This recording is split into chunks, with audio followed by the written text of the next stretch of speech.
In this part of Egypt, the streets have no name.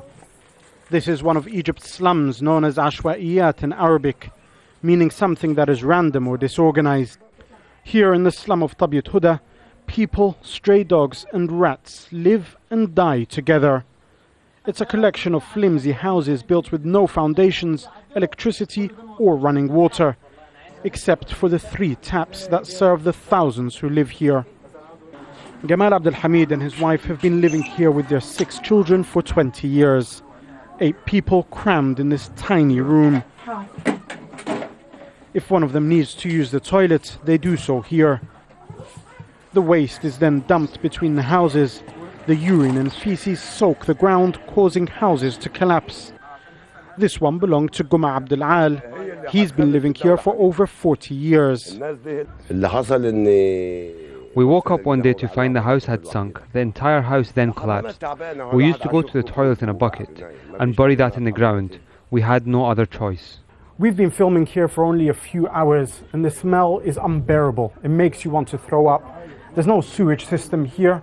There aren't even toilets in most of these homes, if you can call them that. It's almost impossible to imagine how these people have been living here for so long. But for them, that's been the reality for decades under a government which has neglected them, a government which many believe stole the wealth of the Egyptian people.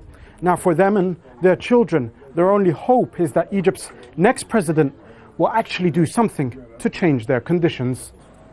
Most of the children here don't go to school. Their parents can't afford to buy them shoes, let alone pay for their education. You ask the people here what they want from their next president, and they have this to say. All we want from the president is to provide us with running water and some basic housing.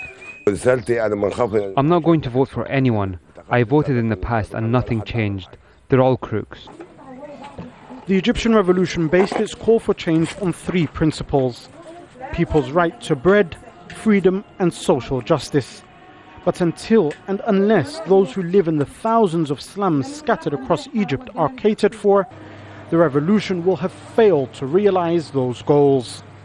Jamal Elshayyal, Al Jazeera from the slum of Tabyat Huda, Egypt.